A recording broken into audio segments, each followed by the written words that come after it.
Holy shit!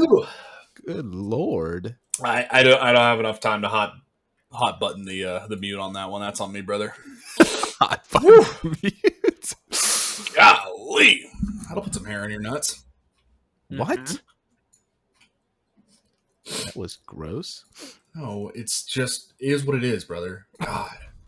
Connor, do you also sneeze very loudly? Because I sneeze really loudly every time. It varies. Typically, I would say yes, I do sneeze pretty loudly, but sometimes it's not that bad. But dude, you guys know Gabe, my former college roommate. I would be downstairs a lot of times, and he would just be like studying in his room or whatever. He would sneeze, and it would like reverberate through the house, and then you'd hear him like 3 seconds later, be like, Jesus! Like every single time he would sneeze, it was so funny. God damn, that should be hurting. Exactly, it was so funny. Cause we way too high for you, tripping like we got too much on. Don't think I love it for us, cause we staying all night long. Yo, when you walk in the club, you better believe we know what's up. Got these girls a little trance, throwing bands and then the dance.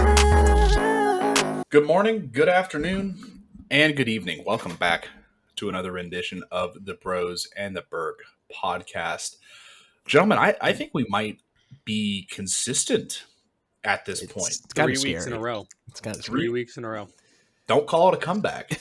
Don't look at us. Not yet. Don't call us Jordan with the 3P, you know what I'm saying? Ooh. We appreciate wherever you're listening to this podcast or watching, if you're watching on YouTube or Spotify. Another thing I want to plug that we haven't plugged much in the past, but our TikTok, the Bros and the Berg, been getting some traction. I think we had 5-digit view count on one of our most recent videos. I'm actively in the comments fighting with people, just trying to drive up that engagement. So anything you want to say, hate specifically, I might do a little segment on the next podcast where I'm responding to hateful comments. So if you want to see your comment featured on the next episode, please leave something outlandish that we could show on YouTube. And feel free to argue with Ryan. Feel free to argue with other users of the TikTok app. Correct.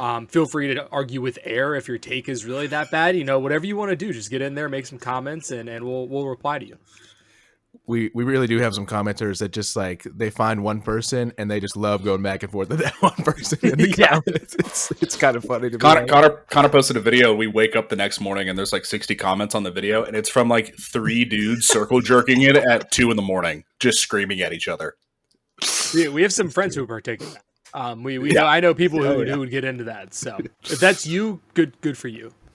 We appreciate the free engagement. So, gentlemen, we are going to start with something we haven't started with in a while. Obviously, football is a few months away still, but I mean, I'm getting that itch. I need it back, man. I really want some football back, and some cream could help with that. Okay, all right. So we're going to start with some NFL content real quick. Some of the biggest piece of news in the most recent days: Aaron Rodgers has signed a 1-year, $13.65 million deal with the Pittsburgh Steelers.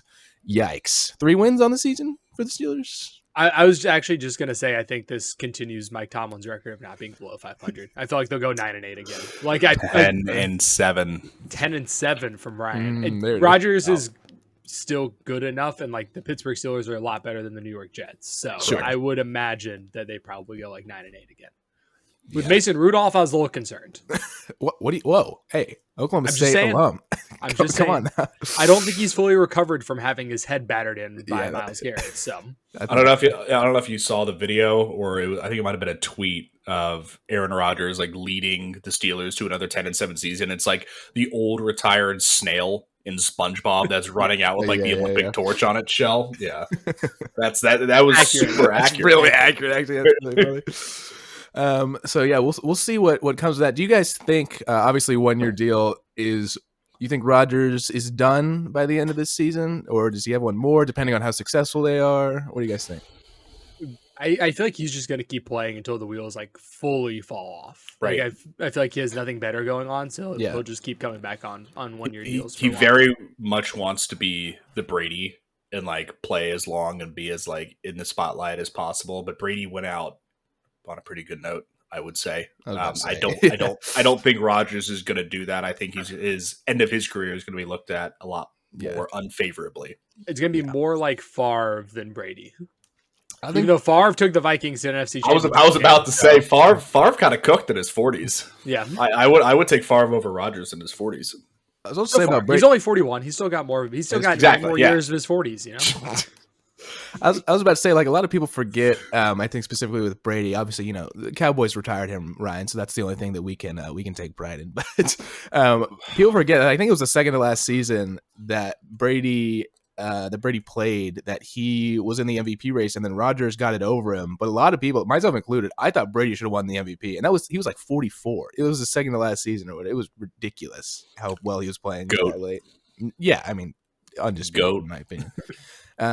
So yeah, we are speaking of Aaron Rodgers and his age and 40-year-olds and everything. We are bringing back a fan favorite segment, a podcast favorite segment, Washed or Not. Washed edition. Okay, sorry, I did get a warm up. Talk about engagement farming, because going back and looking at these, we kind of got cooked by the comments. We had a lot of like brain dead people. So we really hated on the Commanders, and obviously the Commanders had a really good year. However, the dudes we were hating on didn't exactly contribute for the Commanders. Like, someone's mad that we called Marcus Mariota washed. Like, okay, he played one game because Jay Daniels was hurt. It's not like he was, out there balling. So, bro, Marcus Mariota has had one season where he had like a positive touchdown interception ratio. Correct. Like, get out of my fucking mentions. Yeah, right.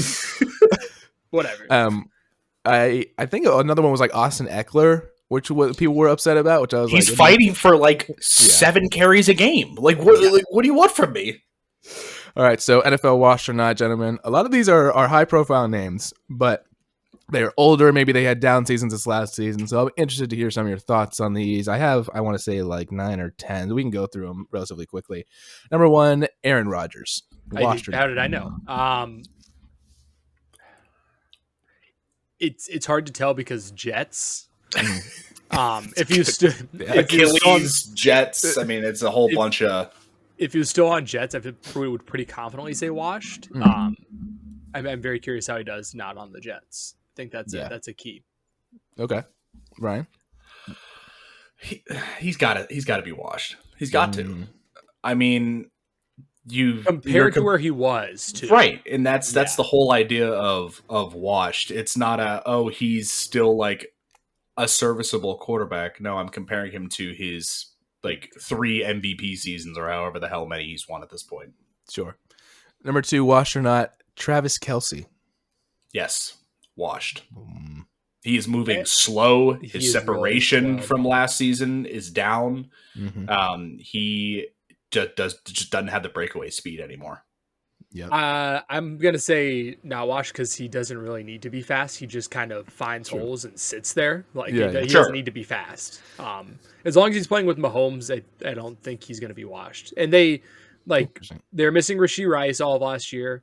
Xavier Worthy looked okay, but he's just going to take the top off. He's not really going to open up the zones like Rashee Rice might do with Kelce. Yeah. So even though Kelce's had a couple of seasons where he's been the only serviceable receiver on the Chiefs, and him and Mahomes together just kind of go out and ball, I think with some other receiving help, I don't think he'll be washed. I think he'll have a pretty decent year. Washed or not, Nick Chubb. A painful washed. Yeah, he's had too many knee injuries. Yeah. A painful wash. It's sad. You're like, I think the Chubbster's got one more season in him. He hasn't been signed yet, right? Get him on a team. Yeah, for real. Him and J.K. Dobbins not being signed yet is actually kind of wild. Like, those are some vets that can give you some decent carries. Like, you need to take some carries away from like your RB1 so you don't tear their knee. 2 great guys to just come in and take a couple carries. You can't tell me that Nick Chubb is worse than Kareem Hunt. I don't truly believe that. I think Chubb definitely has a spot on a roster. Obviously, he might be a little bit more expensive, and you might be trying to get some young guys some looks. But if you're a contending team that needs some backfield help, I don't know why you don't sign him. He's better than there's not 32 running backs in the league better than Nick Chubb still. Correct. I don't think. That's the correct take. Wash or not, Kirk Cousins. Kirk O'Bangs? Kirk. Primetime Cuzzy? Primetime Cuzzy. Washed. That hurts, man. Yeah. Damn it. He's gonna have a great view from left bench this year. It's gonna be real nice. Sit his ass down next to fucking Kyle Pitts. I know they were talking about like, do they trade him to the Steelers? That was like kind of the last quarterback domino to fall. Now they signed Rodgers. Like he's just gonna waste away in Atlanta, I guess, making $30 million a year. But I was about to say that's a pretty good. There are worse jobs in this world than backup quarterback. That's for sure. And here's the thing. He's a real expensive backup, but also a very high likelihood that he's going to still get snaps because Penix might snap something because he's also an old man. And also a good guy to have to like teach Penix to like have him in the film room and everything like that. Like it's expensive, but hopefully helps develop your young quarterback. Yeah. Wash or not, Cooper Kupp. I mean, I feel like you have to say wash because he's not going to have another Triple Crown season. But like it's a triple. Is a fall off from the Triple Crown? Well, that's based on what Ryan was saying about Rodgers. We were talking about from their peak. Yes, but like, I think him and JSN together is going to be interesting. I get. Who's going to go deep and take the top? I guess you have JSN run some more deep routes, but. Last year, I mean, he was kind of just a 10 yards per catch merchant, basically. Just over. I mean, he's always going to be a very savvy route runner, and I think that's kind of the point you were making to Kelsey. Obviously, the Kelsey Mahomes, link is. He's also just had so many injuries lately too. Right. Yeah. So he looks a little slower out of the break, but like he still can cook DBs just with his like ability to run a route. So sure. Well, here's the real question: are him and Sam Darnold having breakfast together, like him and Matt Stafford used to do? That'll tell me if I should draft him in fantasy or not. I need someone in Seattle to come in the comments and let me know if they've been spotted together having brunch. If they got brunch, that's 120 catches a season merchant. Yeah, right we are locked in. I'm taking Seahawks to win the NFC West if that's the case. That's a lock. A few more here. Washed or not, Deebo Samuel. So incredibly washed. It's not even funny. Like just. What is he doing out in San Francisco, man? He's so cooked. He's so cooked. Like I mean, like the Commanders got good value for him, and like they'll use him in gadget plays, but like cooked. Like I don't even know if I want to say wash. He's cooked. All the way to cooked, and we skipped a step. That is crazy. Yeah, I was kind of a Deebo hater last season. Sure, for him being on my fantasy team. Tough. He kept tricking us, if you will, to quote Russ. So yeah. Speaking of San Francisco wide receivers that trick you, Brandon Ayuk. Just stays on Ryan's dynasty team. Thank you. Just taking up an IR spot all the time. Yeah, just a quick side note. My top 3 picks for my dynasty draft was this 21. Yeah, I want to say I think so. Not in order because I can't remember the exact order, but I think it was Kyle Pitts. It was Cam Akers. Oh, good lord, yeah. And some other dude who's also not starting anymore. Mine wasn't much better. I think mine was Najee, J.K. Dobbins, and some other bum. I mean, Najee's still starting. Omarion Hampton's going to be RB1 for the Chargers. Okay, they haven't updated the list. It's fine. And there's still a chance if J.K. Dobbins doesn't sign before training camp starts, he'll be back on the Chargers because they restricted free agent tendered him. I don't really know how any of that works, but if he doesn't sign with someone else, then he's just back on the roster. I'm simply not picking a Chargers running back. I didn't want to do it last year, and I even don't want to do it again. You don't want Najee is RB2 in a split backfield. What? Imagine. 2 more here. Washed or not, Justin Tucker. Oh, cooked. Washed. Arrested, actually. Was washed before all the stuff came out about what he was doing in Baltimore. Yeah, did you not see all the... Oh, okay, I was about to say. Yeah. Justin Deshaun Watson Tucker. Yeah, they massaged all that power out of his kicking leg. Oh, sorry, JK was my 4th pick. I just put up the draft. Let's quickly recap the picks here from the Bros and the Berg. So I took Najee first, then Stephon Diggs, which was a bad pick, and then Patrick Mahomes. Yep. That's not horrible. Ryan as we just discussed, because you traded away your first pick, which became CeeDee Lamb, by the way. Oh, that hurt. Oh, I traded down. Yeah, I think you picked up a couple extra picks in like the second or third or something. So you took Yeah. Kyle Pitts, Javonte Williams, and Cam Akers. You picked Javonte and Cam Akers back to back. Yeah, so that's I'm so curious what else. So you got Javonte out of that trade Go for sure. Go look at the 6th to 10th round. I cooked. And then you traded Mike Evans and Javonte Williams for CeeDee Lamb, essentially. Oh, that's probably it's a tough look. And then Mike Evans the GOAT. What are we on about? And then Connor went DeAndre Swift, Deebo Samuel, David Montgomery. That's way better. Keep in mind, it's not bad. No, but directly after the draft, I traded Swift immediately, so it wasn't really Swift. I think I got Devontae Smith in the 7th, and then. You did? You get in the 6th. 6th, okay. Ayuk was also pretty late. I don't even remember drafting Deebo. You got Ayuk in the 8th. Jahad Dotson in the 9th. All-time potential pick. Yeah, I could have gotten a first rounder from him and bag held like a fucking dog. I picked Amon-Ra in the 6th round and then fucking traded him because I'm stupid. Because I'm big dumb. So we got one more here on this list. NFL watch or not. Tyreek Hill. Not watched. Cheetah? Not watched. Cheetah. He's still so fast. Yeah, what the fuck are the Dolphins doing? Yeah, it's more about that, I think, than anything else.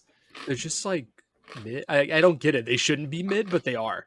Also, Jalen Ramsey probably should have made this list. I don't think he can play corner anymore. He needs to move to safety. And that's just throwing it out there because I think they're either looking to trade him or he's unsigned. I think they're looking to trade him because some of the Panthers fans are like, we should get Jalen Ramsey. I'm like, for what?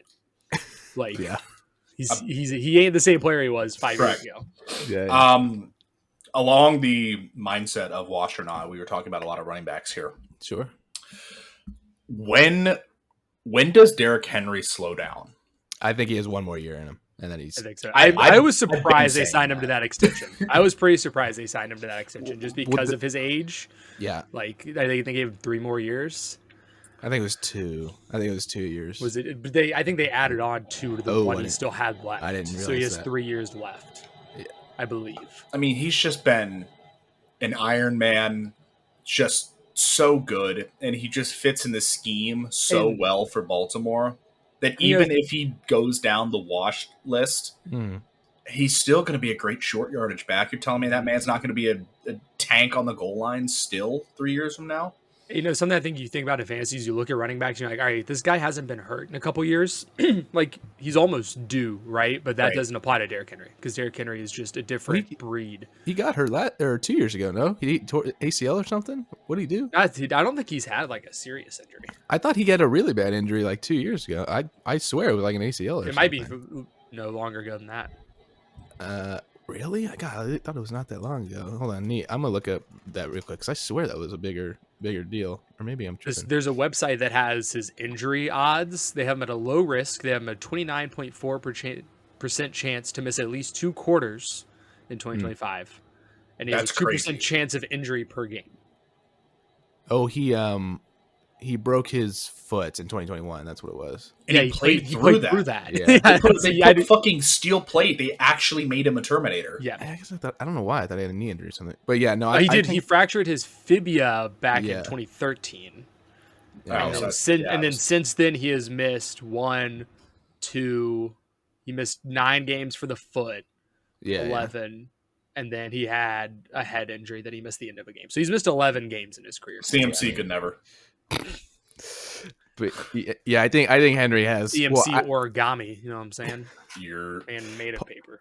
Part of the reason that I say the Henry thing is because I'm coping because he's on my fantasy team and I need him to have one more good year because I'm trying to win the championship. But I traded him to you, but I'm all in on Keaton Mitchell. He's never going to be have all the carries in that backfield. I just need him to get 10 touches a game and break them for 100 yards. That's all I need. Fair. All right, simply all I need. We're going to continue with our longer NFL segments. Robbie, it's your time to shine. We are predicting the Panthers record with a schedule breakdown from our resident Panthers fan. As you can see, I'm so unbiased from my background. The most unbiased. I already have the number in my head that I think they're going to go this year. Okay, so now I just have to apply it to the schedule. Sure. Who do y'all out there? Who do y'all play? Well, that's why the schedule is soft. We're gonna go week by week. Yep. Week 1 at Jacksonville Jaguars. W. That's a 1-0. Ryan, keep track for me. 1-0. Week 2 at the Arizona Cardinals. I think back-to-back weeks traveling start off the year. I think that's gonna be an L. Okay. All right. We're not losing to the Cardinals, brother. I like. To start off the year, you have 2 games on the road. You have to go to Jacksonville and then all the way out to Arizona. That's a tough travel. That's a tough travel scene. You gotta check in to see when the new COD drops. Is that too early in the cycle? It is too early. Yeah, it's only September. It'll be October if you have the Cardinals. That's But yeah. Got it. Think about the Cardinals always start off hot too. The Cardinals always start out like that is true 6-2 you're or right. whatever, and then true. they fall apart. So week 3 at home against the Atlanta Falcons. Dub at home against the Falcons. We're gonna split with them. It's a virtual guarantee. Correct. Dub. Week 4 at the New England Patriots. Dub. Drake May, playing his home team. He's gonna be all in his head. It's a dub. Week 5 home against the Miami Dolphins. We just talked about the Dolphins. They concern me because the Panthers secondary is still kind of butt cheeks. So I'm gonna chuck that up to an L. Okay. All right. Week 6 at home against the Dallas Cowboys. Just because I have to, I'm gonna say it's a dub. Just because I want to say that. It's just insane. Y'all want to go? Ryan, I think that's the weekend before the wedding we have in Atlanta. So you can just drive to Charlotte. We could do that, and then you can just work from Atlanta for the week. There you go. I mean, good plan. All right. We're locked in. Week 7 at the New York Jets. Dub. What, Justin Fields is going to do it to us? Absolutely not. God. Week 8 at home against the Buffalo Bills. I'll fill that one out That for is you. that is a loss. Yeah, that is for sure a loss. How bad is that loss going to be? Like how many? What's the point differential in that game, Robbie? 10. Only 10? So Panthers cover? The Panthers cover, yeah. Spread will be like 13.5. Panthers cover. Week 9 at the Green Bay Packers. That's a loss. All right, we have Week 10 home against the New. You're at 5-4 currently. Excellent. Okay. All right, Week 10 at home against the New Orleans Saints. Dub. Nice. Okay. Week 11 at the Atlanta Falcons. Loss. Tough. Week 12 at the San Francisco 49ers. And is that Monday Night Football? That Yes, is. The Panthers' first primetime game in 5 years, if I'm not mistaken. Dub. Okay. That is at San Fran. Yeah, he's crazy. This dude's nuts. Easy.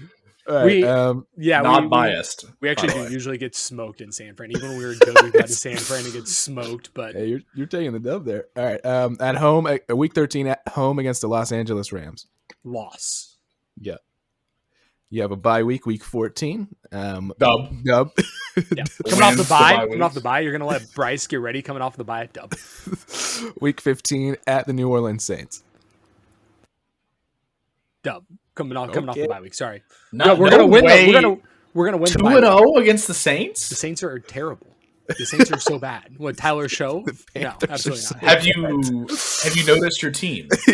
That's exactly. Connor, what am I at right now? You're at 8-6. Okay, excellent. All right, Week 16 at home against the Tampa Bay Buccaneers. Dub. Okay. Week 17, apparently TBD in terms of the timing. Yeah, because they got to flex it around and stuff like that. So at home against the Seattle Seahawks. Loss. In true Panthers fashion, I'll go and round it out for you. They're going to lose the last 2 games and go. So it's the wild card? Correct. Yep. Actually, is 9-8 good enough to win the division again? That's a good question.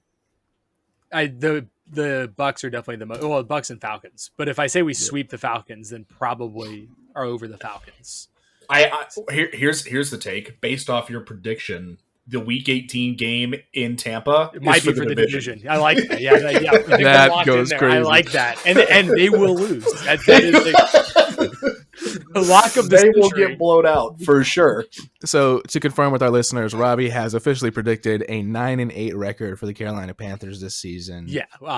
Should we put something on that? Should we? T-Mac going to win Rookie of the Year, obviously. Okay. Yeah, Rob. Let me look at what the futures are. I think their over/under for wins is probably like 6 or 7. Okay. He's got 9. So do you want 20 on the over? This is what I'm asking. Well, what are my odds? It's a real question. Hold on. Yeah, that's fair. I'm getting in. Come on. This just in, we might be making an actual live bet on the Bros and Berg podcast. This is not financial advice. I do have to bet on Bryce winning the MVP this year. I have a friend who's a Bears. So listen. Yeah, I have a friend who's a Bears fan. So obviously the Bryce trade is very big between the Panthers and Bears because they ended up with Caleb. Panthers ended up with Bryce. So we agreed that every year from now on, I have to bet on Bryce winning MVP. He has to bet on Caleb winning MVP until one of them wins MVP or they both retire. How much do you have? How much do you have to bet? I think we said it's going to go up marginally every year. I like that. That goes crazy. Carolina Panthers. It's even money at 6.5. Can I take over 6.5 is minus 125. Do they have an option to take them like 7+ wins? No. You have, at least on DraftKings, you have over 4.5 at minus 500, over 6.5 at minus 125, and if what you're predicting is true, over 8.5 at plus 225. I can take over 8.5 wins for plus 200 on FanDuel. Yeah, I'm saying over 8.5 for plus 225 on DraftKings. Oh, yeah, we locked that in. Okay. Let me do go. That. Yeah, here we go. This just in, an official bet is being placed on the Bros and the Berg podcast. Robbie's taking over 8.5 for the Carolina Panthers win on this season. It's really nice of you to donate. It's really nice of you to donate to the casinos, Robbie. I like to donate to those in need. All right, we are going to switch it over from the NFL to the NBA. Game 1 of the NBA Finals is in the books, and let me tell you, a hell of a Game 1 of the NBA Finals with Tyrese Halliburton hitting a buzzer beater from the mid-range in Game 1. So the Pacers end up winning that game, go up 1-0 in the series. The day that we're recording, Game 2 is tonight. Gentlemen, Halliburton, clutch player. There's no other way to say. He's the most clutch player in the NBA right now. He might be. NBA analytic nerds hate the shots that he takes at the end of games. The one at this game was a good look. That was a good look. Yeah, for sure. But there have been a couple of his buzzer beaters that have gone in that are just like he's smothered, fading away. Well, yeah, the one against the Knicks, hit the back of the rim and bounced in. Yeah, of course. But I got to go back to what Connor said. Might be the most clutch player in the NBA right now. Brother, he has a game-winning or game-tying shot in every playoff series so far. You're right. I'm not saying overall. I'm saying right now is the most clutch player in the NBA. Yeah, for this playoffs, obviously. You're right. But right now, for sure. No, I watched the last 8 minutes of this one because I was going to bed and I was like, okay, Pacers are down 8 with 8 to go. Mm-hmm. And every time that they're down, it seems like they come back and win. So I had to go lock in. I thought they were going to throw. The Pacers are letting the friendly whistle in Oklahoma City get to them a little bit, or committing some stupid fouls kind of down the stretch. There was one that Halliburton slapped SGA's hand from behind and then was shocked that it was called a foul. Sure. They can't, in Oklahoma City, they're going to get a good whistle. You can't let that get to you. However, obviously they were able to pull this one out. Halliburton's more clutch than Shea. Obviously, just watch the end of the game. It's clear as day. But shout out the Pacers. They got one. Yeah. They got one they needed. Hey, I said if the Pacers somehow steal Game 1 in Oklahoma City, I think this series goes 7, and I think it's an absolute coin flip down there. Looking at some stats going ahead for next game, the Thunder obviously haven't lost a lot this season, but after losses, they are 17-2 with an average winning margin of 18 points. Mm-hmm. So there is, in my mind, zero chance that the Thunder lose 2 at home. You have to think, though, the Pacers really didn't play well. They had 19 turnovers. Sure. In the first half, they had more turnovers than field goals and still won the game. My favorite kind of comment I saw from this is that the Halliburton took down Shisus this game. Correct. So, shout out the Halliburton. But it was a good game. I agree with Ryan. I don't think the Pacers take game 2, but this Pacers team feels a little bit like a team of destiny right now. Just a little bit. Yeah. I'll tell you what, I'm just looking at the box score from the Thunder. I mean, Shea got very little help. That's so I was about to say, because like, even though Robbie, you say what you say about with turnovers, you also have to look at OKC's shooting numbers, 36.7%. I mean, that's especially low for the Thunder. They only had the 9 points off the 19 turnovers too, which is pretty bad. And then the Pacers turned the ball over 4 times the amount that the Thunder turned the ball over, 24-6, and they still won the game. That's insanity.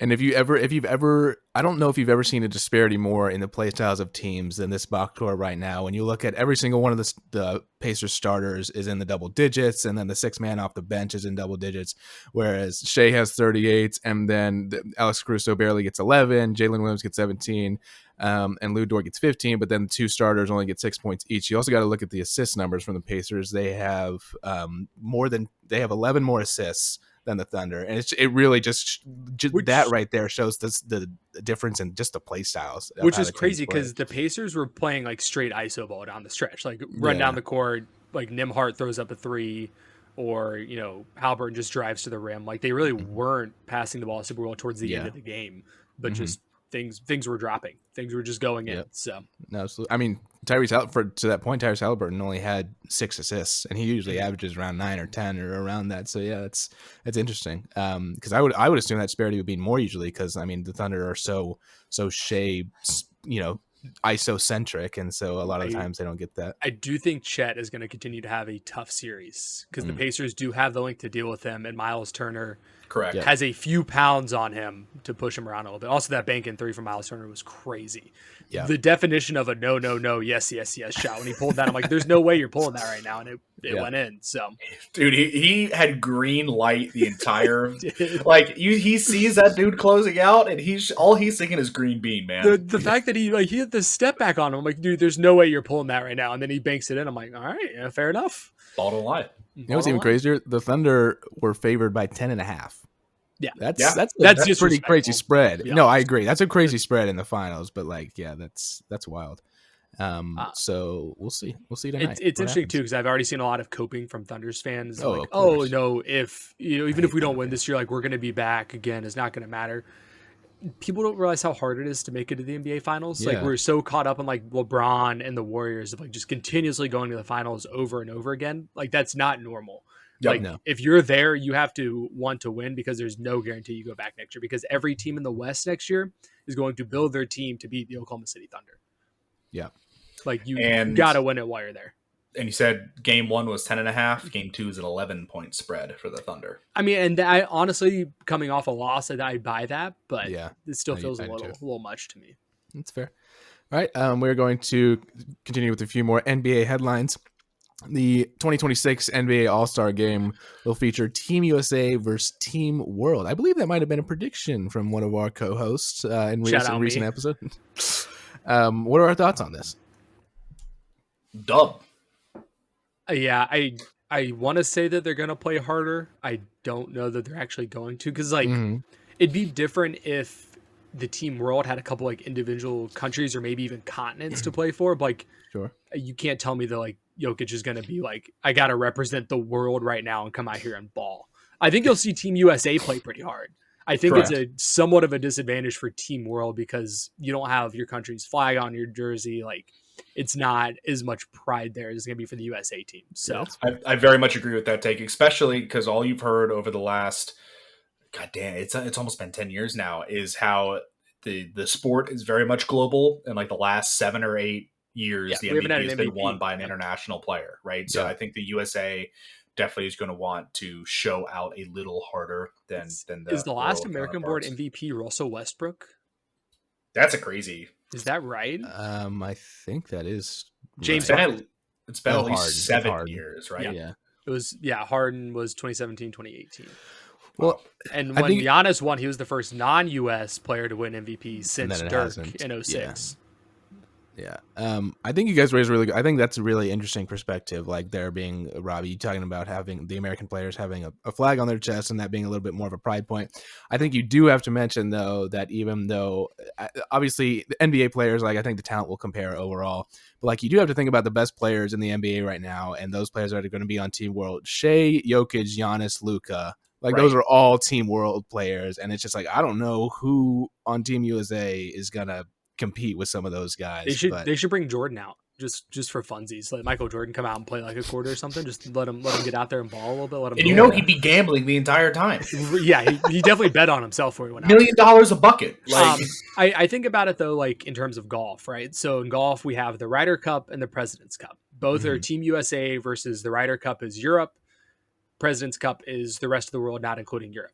Yep. There is so much more pride from that Europe team than there is the world team in the President's Cup, and it's not even close. Sure, and that's why the USA consistently wins the President's Cup, which granted, golfers from the rest of the world outside the US and Europe, not as great, but still, there's so much more pride, even just being your own continent, showing up versus saying, oh, the rest of the world is not the United States. So yeah, it'll be interesting to see. But you're right, I think in terms of a starting five, if you're taking the top starting five from the world and the US, the world is better right now, for sure. Yeah.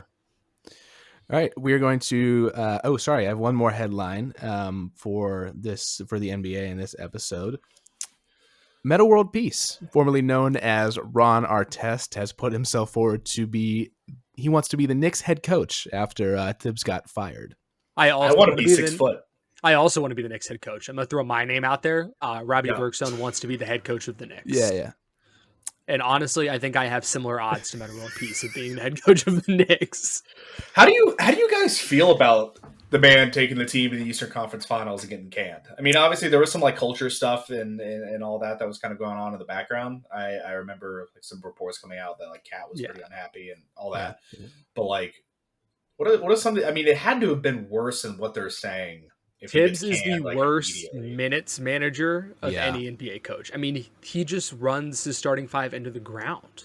Yeah. And it's not like the Knicks bench is bad, but like he's just like letting the same guys play over 40 minutes a game every game. And you cannot do that for an 82 game season and the playoffs. There's no way. Yeah. I don't know. Who is Karl Anthony Towns the most excited about this? He finally got away from Tibbs after having him in Minnesota, and then he got followed to New York by Tibbs as well. Yeah. Gonna move on to the next thing here. So we played a little bit of a game last episode, and I had 2 more, so I just wanted to do them because I had 2 more. Do you guys remember the guessing the player game that we did, where I gave you statements and then basically you had to? So I have 2 more here that I made them, so I wanna do them. So we are going to finish that out real quick. Sorry, I don't know. Oh, I got it. Here we go. You guys want to guess more mascots, right? I can go pull some up. You want to do that one? No, that was terrible. Did that make it to social media yet? Because I would like that footage to be burned. I'm not clipping that. Chat, clip it. All right, here. So here's the first statement. I did not end my career with the team that drafted me. Is this NBA? Yes. Both of these players are NBA. Sorry, I did not give that. Dwayne Wade. It is not Dwayne Wade. I can't think of a player. That is crazy. I can't think of any player. Kareem Abdul-Jabbar. It is not Kareem. I am a Hall of Famer. I guess it's looking pretty good. Wait. Robert Horry. It is not Robert Horry.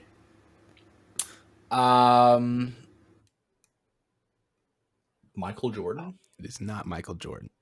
I am a former head coach. Jason Kidd. It is not Jason Kidd. That was going to be my next guess. Good guess. Okay. It is not Jason Kidd. I don't think he's a Hall of Famer, but Doc Rivers? It is not Doc Rivers. I am a part of the NBA 75th anniversary team. Maybe him. Steve Nash. It is Steve Nash. Okay. As soon as I said Jason Kidd, I thought about it. Like it's because you said former head coach. I was like, wait, yes, I got former it. head coach. That's nice. Wow. That was really impressive, Robbie. Locked in. The rest of the statements were: I am Canadian.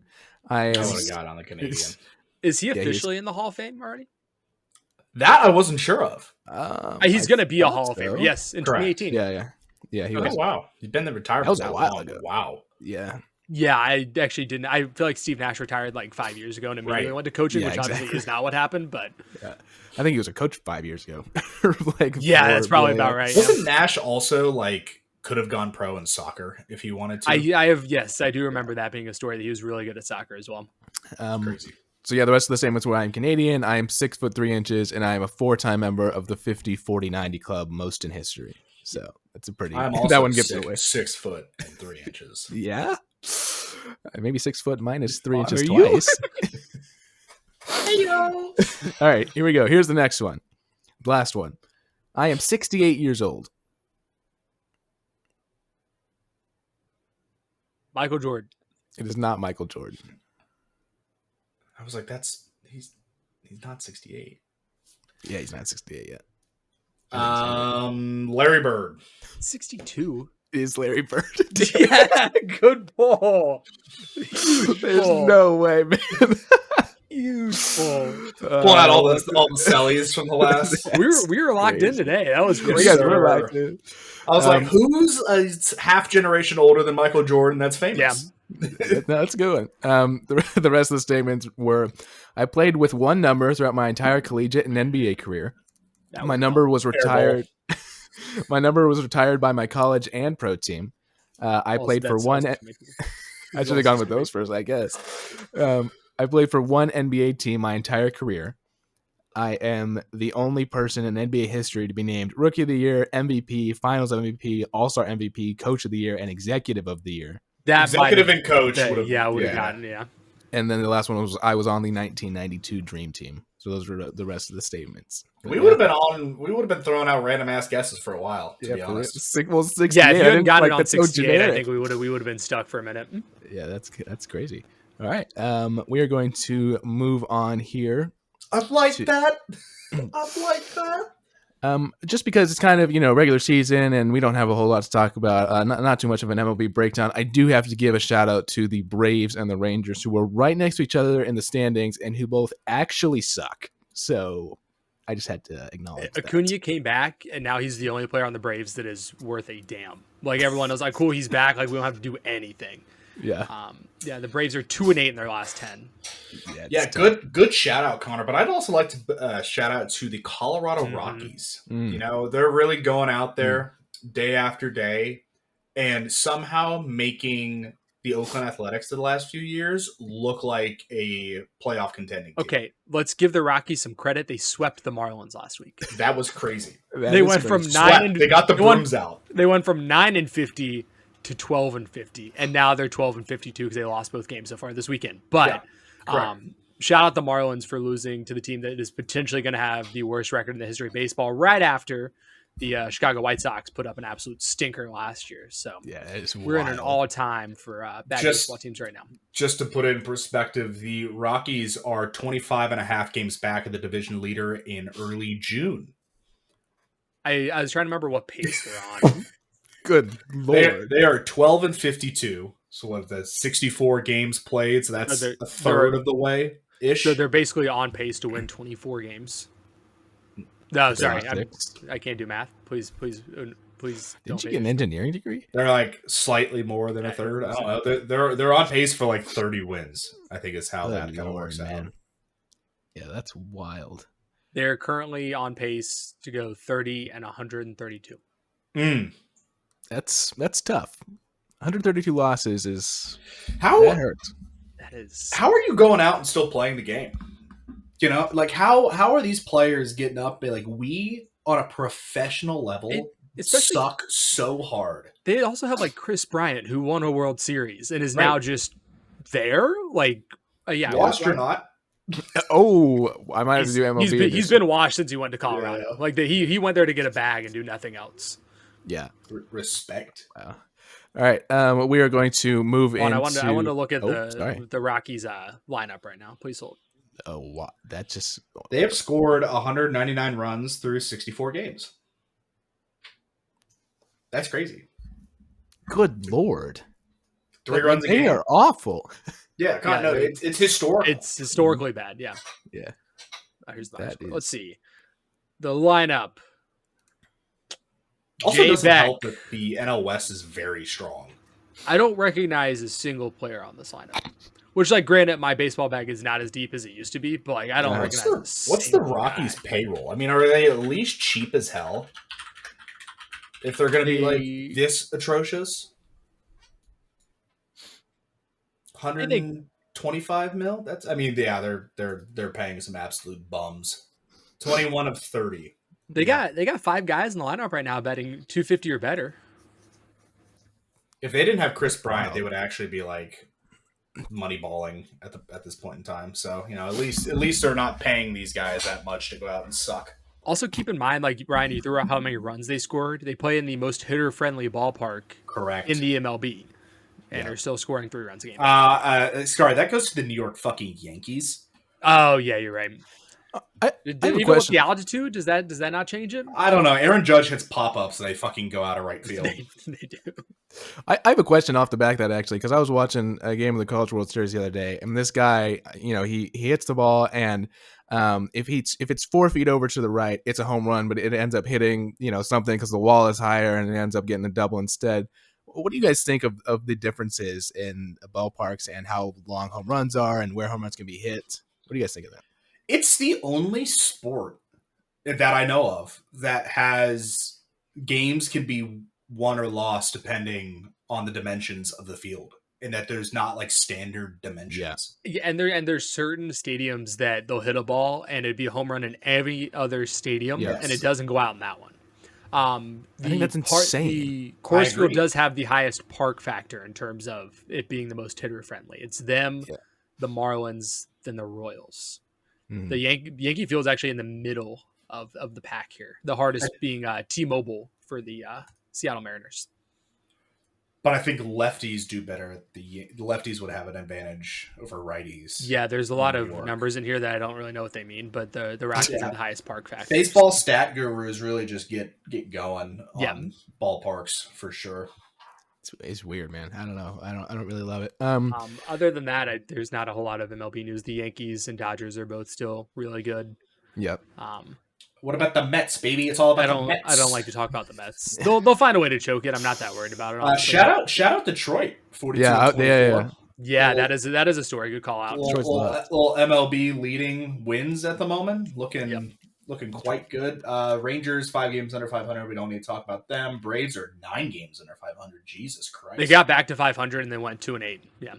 And my beloved Reds are right where they should be. A single game under 500. 5-5 in their last 10. They are just the most average team in baseball. We have to talk about Paul Skeens too, because every time I see Pittsburgh Pirates highlights, it's talking about how Skeens went like 9 innings, gave up a run, and lost.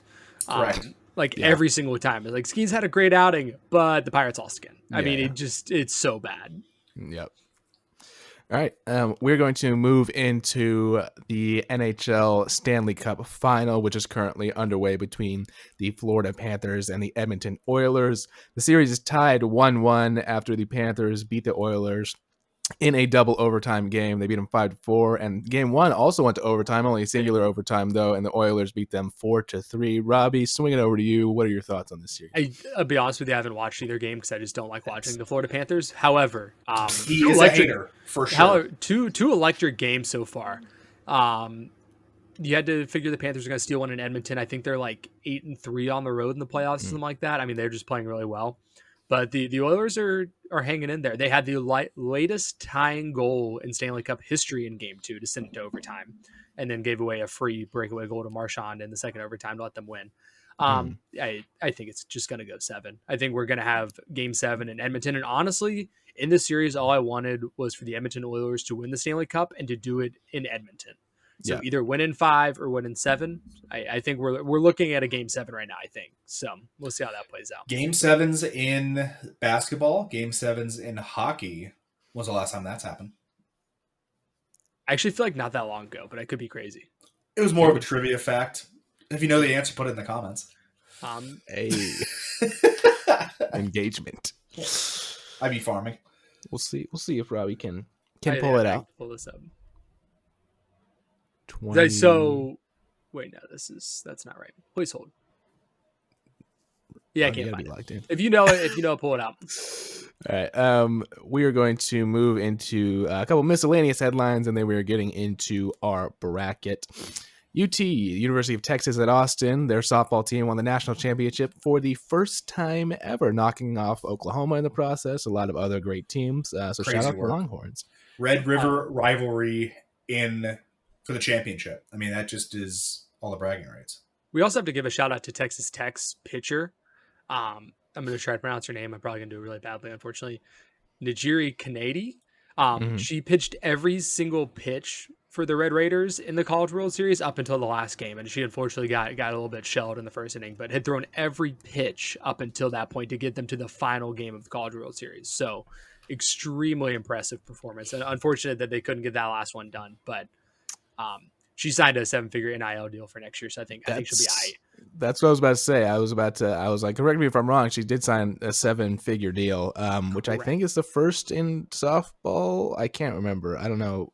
I saw it was a first of something. I can't remember what it was. But I'd be surprised if one of Oklahoma's players hasn't gotten one. They've been so good lately. I think that point right there you made, Robbie, shows just how different the sports are between baseball and softball. Like you can't pitch back-to-back games, much less every single game of the College World Series. It's just it's so interesting, like the difference in the biomechanics of how we throw overhand versus underhand. But yeah, that's uncommon for her to pitch every single game. But there are a lot of teams who rely heavily on an ace that'll pitch back-to-back games. You let your ace pitch 2 games, then you have like your second starter go for 1 just to give her a break. We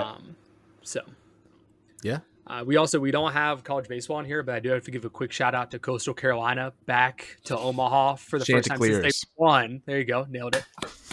Back in Omaha is the first time they won, probably 7 or 8 years ago, knocking off Auburn in 2 games. So I had to give a quick shout out there. Those games we were playing the super regionals. Nice. So let's see. I'll give you the current landscape of college baseball. Still a while out. Yeah, that's why I didn't necessarily include it, because we're still a while out from all the all the finals and everything like that. So yeah, there was a live bracket that I found last week. Now I can't find it. Whatever.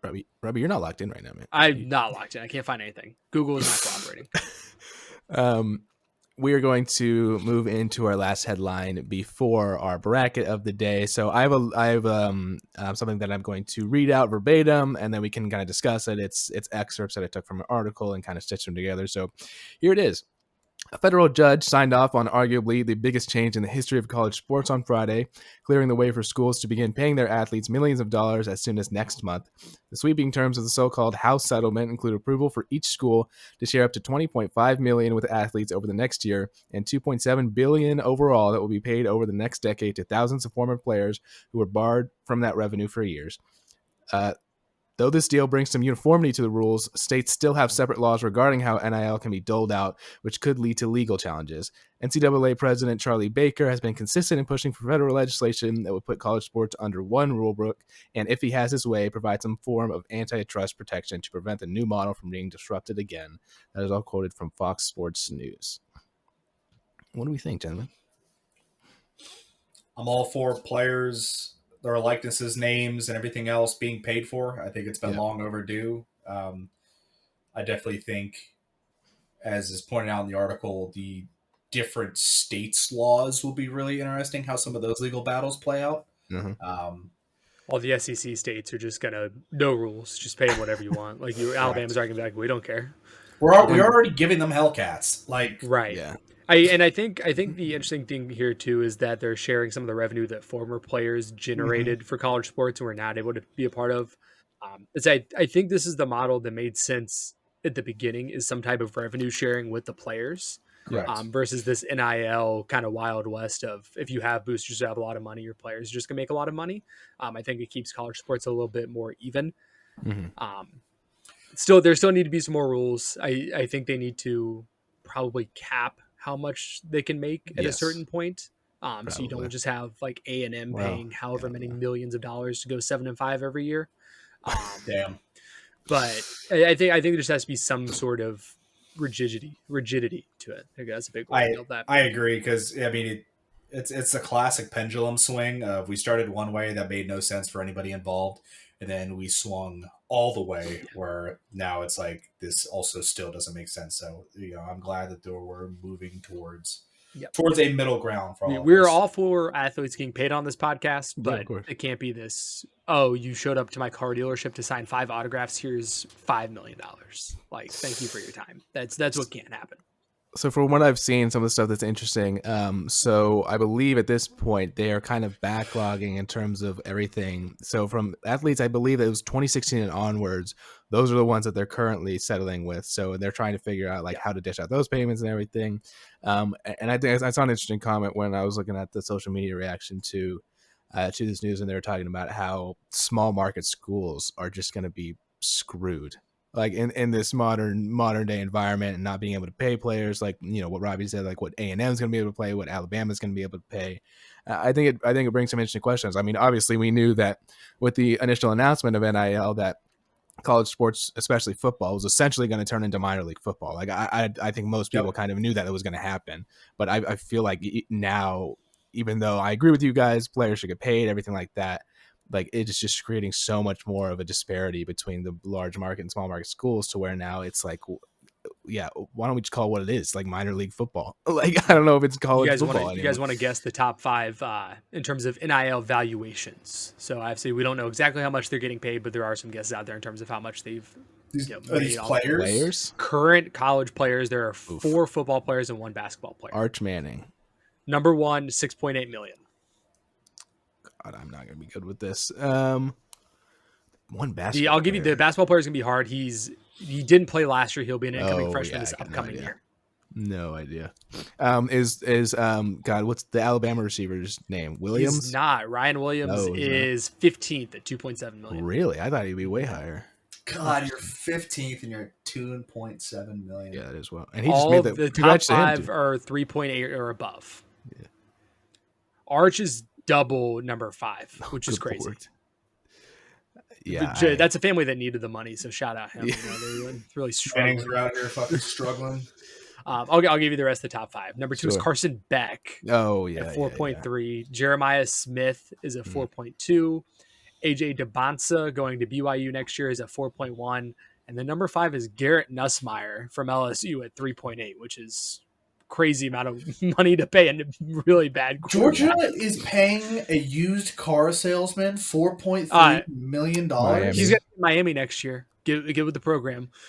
Whatever. This is it passed, right? So was this taking into account future as well? I think this is upcoming year. I guess maybe past and upcoming, I would guess. Because like I said, Devonta's in here and he hasn't played college sports yet. So I'd have to imagine that it's upcoming.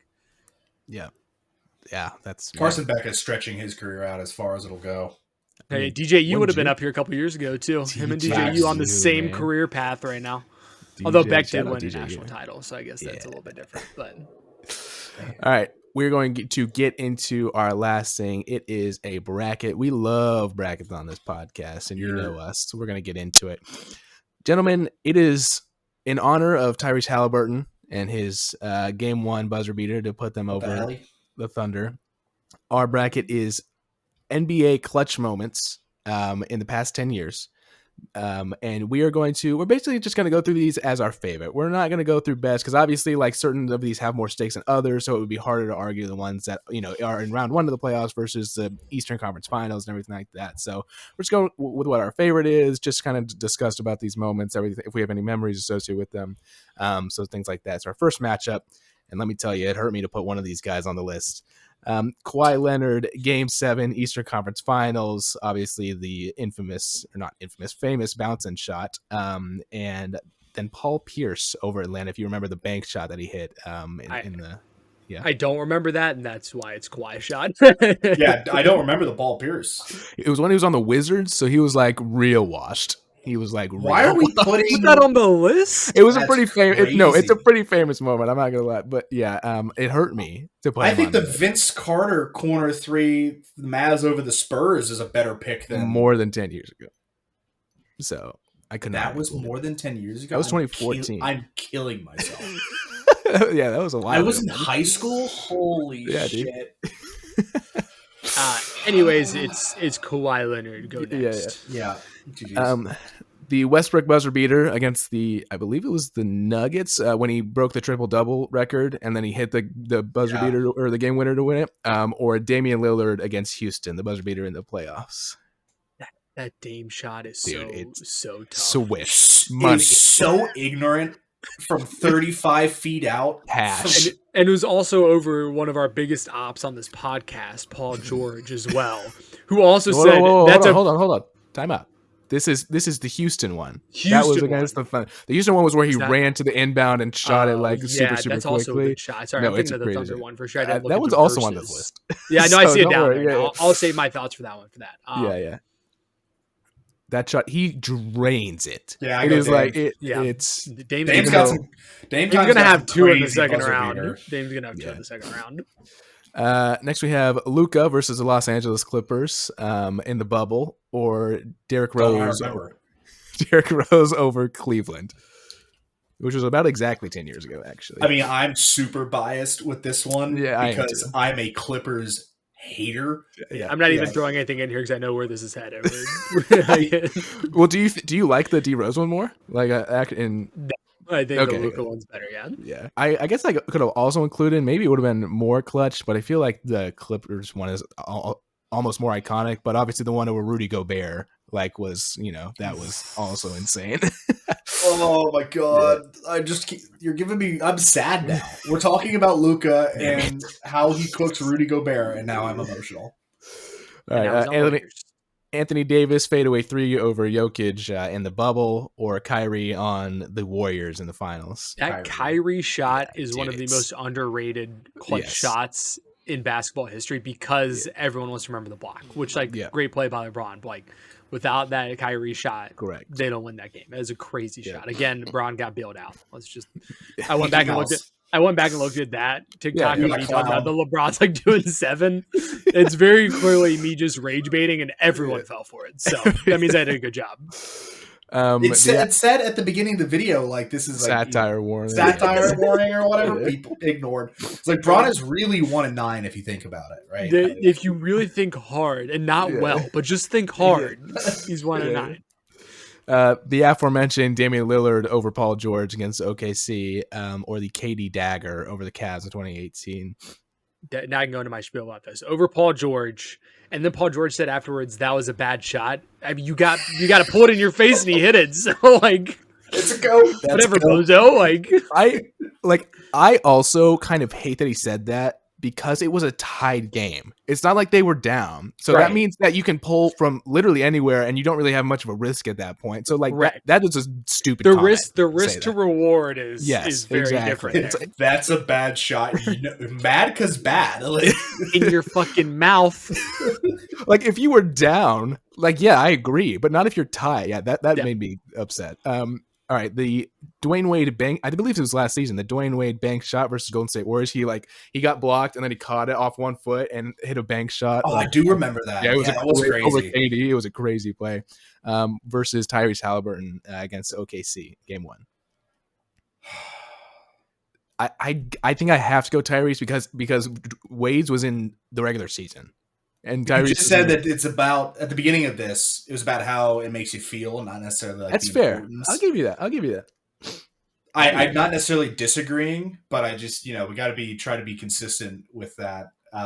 Sure. I mean, I was watching the game 1 from bed on my phone, and it took everything for me not to jump up when he hit that shot. Although, as soon as he got the ball, I'm sitting there thinking he's going to make this because he's done it all playoffs. Yeah, right. And he got a great look. I would go Hallie. But I would agree. I think Wade's shot in a vacuum is more crazy.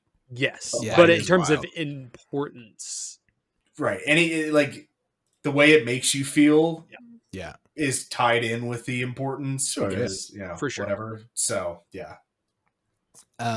So a personal pick here, and also one of the most iconic moments in NBA regular season. Unbelievable. Steph Curry versus OKC, the 40-foot shot, which Ryan and I were there live to witness that. That's pretty sick. I remember you guys talking about that. It's crazy. Versus the Bron buzzer beater in his 2018 playoff run over the Raptors. See, both of these bring me joy because the Steph shot is so insane. And then the second one is LeBron just sunning the Raptors again. Just physically owning the Raptors. LeBronto. They're both so good. That was was that game 1 that he hit that shot that the Raptors almost finally pulled out a game against LeBron, and they went on to sweep the series because LeBron broke them. Yeah, actually. Well, I also think obviously it's a personal pick too, but the comment, because going back to Ryan's point of how it makes you feel, the commentary call of Steph's shot, like have a timeout, decide not to use it, to his 3-pointer, bang. Like it's iconic. You can hear it whenever you're watching the clip or whatever. It was game 3 that he hit that shot, but Okay, I believe they were up 2-0. Yeah, they were. Yes, they were, because they swept that. I have to go like personal bias off this one. That's and the craziest thing was like we saw it in person. It makes you feel some type of way because that game was insane. Regardless of that game shot, was I remember I watched that whole game. Like, it was one of the best games. Like for some reason, like everyone watched. It was one of those best. It was one of the best NBA regular season games in like the last 20 years. It was ridiculous how good. So I got chills when he hit the shot.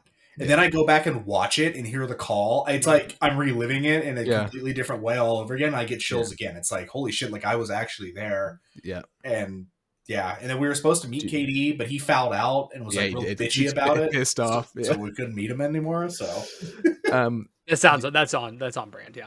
Yeah. Dude, he was tweeting angrily in the shitter. The noise and energy, he just got sucked out of the stadium. Like it was, they were so upset. But Ryan and I, obviously not having allegiance to either team, were like going nuts. What the hell was that? That was a crazy shot. That was insane. All right, last matchup in the first round. Speaking of Steph Curry's corner 3 against the Pelicans. He misses it off the front rim. Somebody, I think it's Draymond, gets it back and he hits a 3 over AD and I think DeMarcus Cousins and like gets knocked over. It's a crazy. It's in the playoffs versus Ray Allen's corner 3 against the Spurs in the finals. Yeah, And just I'm actually surprised it's less than 10 years ago. We got to be getting close to that being more than 10 year ago. That was definitely more than 10 years ago. That was 2012. Yeah. 2013. Hold on. That's what I was thinking. I was like, it's for sure more than 10 years ago. 2013. Yeah. Last 12 years. No, it has to be disqualified based on the name of the bracket. So Steph moves on. No. All right, we're going to round 2 here. Kawhi Leonard, Game 7 of the Eastern Conference Finals, or Damian Lillard on Houston. I have to say Kawhi still because he showed emotion. Yeah. Like he hit that shot and he went ballistic, which is like I think the only time that I can think of that he's like shown emotion like that. Also, who doesn't love a good like bounce buzzer beater too? The way it went up in the air and just time stops. I'm sure that if you were in that stadium, the ball dropping back down felt like 5 minutes to see that ball actually go through the hoop. And also Dame already has 2 in the second round. I think we can. And I think the other one is better than this one. I agree. So. I also love how I think that shot changed the trajectory of the 76ers for the next 5 years. Yeah. I think that's actually a fair take. Because the Sixers are able to make it to the finals and actually maybe pull out a finals win. So explain this to me. How does making the finals change the fact that Joel Embiid has Jello for knees? I'm not following your logic here. That's a good question. Riddle me this, Batman. That's crazy. I try to give the Sixers any kind of penance, and Robbie's like, "Nah, I'm good." I like also in that moment. It's just to your point, Robbie. Kind of time stopped on the first and second bounce. Like everybody was dead silent. Like commentary was dead silent. The crowd was dead silent. The players were all just watching. It just took like forever to fall down. It was crazy. So yeah, I definitely agree with that. Our next one, I know it's personal bias here, Ryan. We might have to consider something outside of that. Luka versus the Los Angeles Clippers. Kyrie over the Warriors in the finals. Yeah, it's gotta be crazy shot, man. That it's not even a buzzer beater, but that's gotta be like doesn't matter. Top 5 like clutch shots of all time. Yeah, is that crazy to say? No, I don't think so. And I remember talking about how it makes you feel. I was really mad that Kyrie hit that shot because that was back in my prime, like Bron hating days. So like I just didn't want to see LeBron win anything. So I really wanted the Warriors to win again because LeBron losing was just funny at that point. So I definitely did not want to see that ball go in. I was. Bro, Connor, you got to understand, and our TikTok followers know this well. There is something that feels good about hating something, just not really for any reason, just being a full-time hater. And I think the LeBron hate definitely stems from the decision and that just being the hardest watch of anything ever and choosing to announce your next team in that fashion just turned me off of LeBron James for so long. Like, sorry, Bozo, he didn't go to Charlotte. Like, what? Imagine they still wouldn't have made the playoffs. But that just I was a Bron hater for a while. I've come around though. Yeah. I'm not as much of a Bron hater anymore. It's funny. So next matchup, both of these against the Oklahoma City Thunder. Damian Lillard on Paul George or Tyrese Halliburton in Game 1 of the NBA Finals.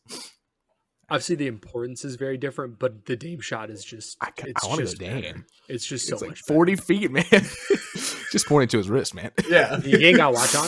He's just meat mugging, pointing to his wrist like somebody he can't get anybody to tell him the time. Like, brother, look up! It's all over the scoreboards. Come on. This one sucks. Steph Curry 40-foot shot. Ray Allen Spurs in the finals. That is terrible. It's gotta be Ray Allen. I don't back to my LeBron hating. Again, not thrilled that Ray Allen had the shot, but also, and I was thinking about this, Connor, when we were going through it. A bracket idea for next one could be the best calls in sports history, so the best broadcast calls, because this is an all timer. Like everyone knows this call when Ray Allen hits this three. Rebound, Bosh, back out to Allen, bang! I mean, it's just an all-time NBA moment. Yep. So all right, we'll move on. Allen there. Next week, saving LeBron's legacy, 1-3 at a time. Think about it, he's 1-9. All right, our next matchup, semifinals. Not semifinals, quarterfinals. Sorry. Wait, no, semifinals. I can't do anything. Dude, sorry. Kawhi Leonard, Game 7 of the Eastern Conference Finals. Kyrie on Golden State in the finals. This is probably the actual finals matchup. Maybe Allen. Let's be honest with ourselves. It's gonna be Allen, Kyrie. Like that's the finals. I would agree. Yeah, those are the two biggest shots. I would push back. I guess. I don't know. But Kawhi, like that shot, they win the finals that year. I will say too that just thinking about it, I actually don't think I watched that game where Kawhi hit that shot. I remember happening. I remember seeing the replay. But like the other two, because it was the finals and because it was LeBron in the finals playing the Warriors, and then also with the Heat playing the Spurs, like everyone was watching those games, and those are two of the biggest shots ever, especially in the modern NBA. Right. All right. We'll move on. We'll move on Kyrie there. I think for the semifinals, like we have 3 of the 4 that I would put in. Yeah. Like it's those 3, and then like the 4th is kind of interchangeable. And I think depending on how the current series goes, if the Pacers go on to win this finals, I actually think Halliburton's shot will start to move up into that 4. Because winning game 1 on the road, 0.3 seconds left. If you want to win the finals because of that moves that shot up a little bit. Especially in like 7 games. Like, yep. So our other matchup was Damian Lillard versus OKC against the Ray Allen Spurs shot. We're going Ray Allen. And then our finals of our favorite NBA clutch moments, Kyrie against Golden State, Ray Allen against the Spurs. This just proves my point that LeBron got out. You don't see his name anywhere on here for clutch shots anywher. You see 2 of his teammates who helped him win 2 finals because they're 2 shots in the finals. He was on the bracket. He hit LeBronto. Oh, he was. He also had the one against the Raptors. Game 3 against the Raptors at home. He had one against the Pacers. In the second round of the Eastern Conference, by the way. Which one are we going with? Kyrie or Ray Allen? Which one saved LeBron's legacy more?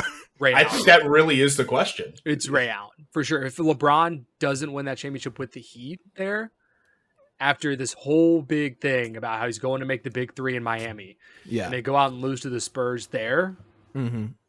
Yeah, because the Cavs were already not expected to win that series. Correct. Correct. Let's think about also, like, I'm trying to think about the shot from a difficulty perspective, right? Ray Allen's backpedaling. Yeah. Go ahead, Robbie. Sorry. I was just going to mention, too, I was thinking about it in terms of importance. That is also the series they came back from 3-1.